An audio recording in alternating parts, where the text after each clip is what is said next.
Video में मैं आपको एक बहुत इंपॉर्टेंट न्यूट्रिएंट के बारे में बताऊंगी जो लो थायराइड में बहुत इंपॉर्टेंट रोल प्ले करता है और साथ ही कुछ ऐसे साइंस भी डिस्कस करेंगे जो बॉडी हमें अर्ली वार्निंग साइंस के तौर पर देती है। हमारी नेक के फ्रंट में एक छोटा सा बटरफ्लाई शेप्ड ग्लैंड होता है जिसे थायराइड कहते हैं। ये छोटा होता है लेकिन पूरी बॉडी का स्पीड सिस्टम कंट्रोल करता है। ये T3 और T4 हार्मोन्स बनाता है जो metabolism, energy, fat burning, digestion, heart rate, body temperature, hair growth और ब्रेन फंक्शंस को कंट्रोल करते हैं। इसीलिए जब थायराइड स्लो होना शुरू होता है तो पूरी बॉडी स्लो फील होने लगती है और बॉडी कुछ साइंस देती है।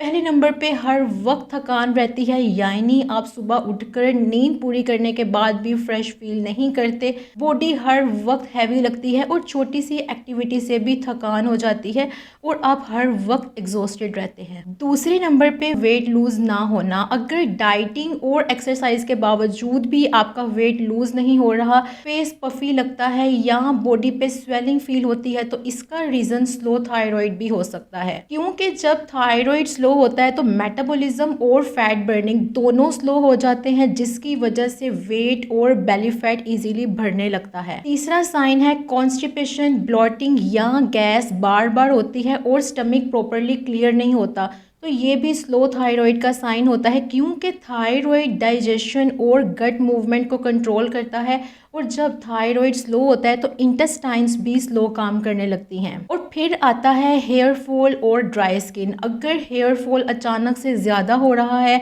स्किन ड्राई और रफ हो गई है या नेल्स वीक हो रहे हैं तो थायराइड को इग्नोर मत करें। क्योंकि लो थायराइड में हेयर ग्रोथ साइकिल स्लो हो जाता है जिसकी वजह से हेयर फॉल और आईब्रोज थिन होने लगती हैं। और ज़्यादा ठंड लगना। अगर आपको दूसरों की निस्बत ज़्यादा ठंड लगती है और हाथ पांव अक्सर ठंडे रहते हैं तो ये भी स्लो थायराइड की निशानी में से एक है। क्योंकि थायराइड बॉडी की हीट प्रोडक्शन कंट्रोल करता है और जब ये स्लो होता है तो बॉडी कम हीट प्रोड्यूस करती है। स्लो थायराइड में सिर्फ थकान और वेट गेन ही नहीं होता बल्कि रिसर्च में ये सिम्टम्स भी कॉमनली देखे गए हैं जैसे डिप्रेशन या एंजाइटी फील होना, मेमोरी वीक होना, हार्ट रेट स्लो होना, heavy periods, infertility issues, face puffiness, आवाज़ भारी होने लगती है, मसल्स वीक फील होते हैं, जॉइंट पेन और हत्ता के कोलेस्ट्रॉल भी इंक्रीज हो सकता है। अब सवाल ये है कि स्लो थायराइड को नेचुरली सपोर्ट कैसे किया जाए। अब बात करते हैं कि अगर थायराइड स्लो हो जाए तो उसको नेचुरली सपोर्ट कैसे किया जाए। सबसे पहली चीज़ सेलेनियम है। सेलेनियम एक बहुत इंपॉर्टेंट मिनरल है जो थायराइड को प्रॉपरली काम करने में मदद करता है। और इंटरेस्टिंग बात यह है कि थायराइड ग्लैंड सेलेनियम को बॉडी के अंदर सबसे ज़्यादा यूज़ करते हैं। असल में थायराइड ग्लैंड T4 हार्मोन बनाता है लेकिन बॉडी को एक्टिव फॉर्म यानी T3 चाहिए होता है जो एनर्जी और मेटाबॉलिज्म को चलाता है। सेलेनियम इस कन्वर्जन में हेल्प करता है यानी T4 को T3 में कन्वर्ट करने में सपोर्ट देता है।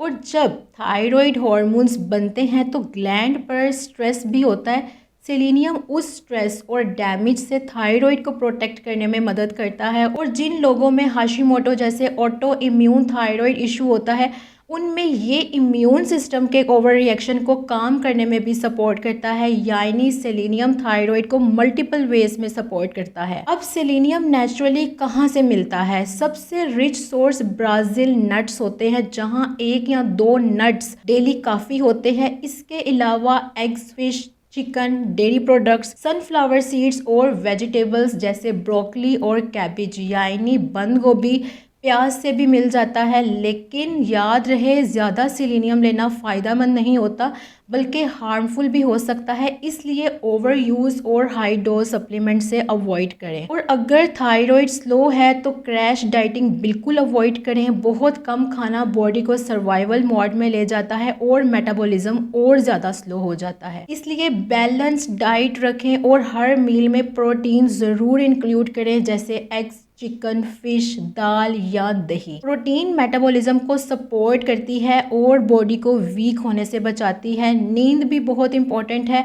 अगर नींद अच्छी ना हो तो स्ट्रेस हार्मोन यानी कॉर्टिसोल बढ़ जाता है जो थायराइड फंक्शन को नेगेटिवली अफेक्ट करता है। इसलिए 7 से 9 घंटे की प्रॉपर नींद बहुत ज़रूरी है। डेली वॉक भी बहुत हेल्पफुल है। सिंपल वॉक मेटाबॉलिज्म को इम्प्रूव करती है और फटीग को कम करने में भी बहुत मदद करती है। और सबसे इम्पॉर्टेंट चीज़ स्ट्रेस ही है। क्रॉनिक स्ट्रेस बॉडी के हार्मोनल सिस्टम्स को डिस्टर्ब करता है और थायराइड को और ज़्यादा स्लो कर सकता है। इसलिए ख़ुद को पुरसकून रखें, डीप ब्रीदिंग एक्सरसाइजेस करें और पुरसकून रूटीन मेंटेन करना बहुत ज़रूरी है। तो ओवरऑल थायराइड को ट्रीट करने का मतलब सिर्फ मेडिसिन या सप्लीमेंट्स नहीं होता, बल्कि अपने लाइफस्टाइल को भी सपोर्ट करना होता है ताकि बॉडी नेचुरली बैलेंस में आ सके। बहुत शुक्रिया।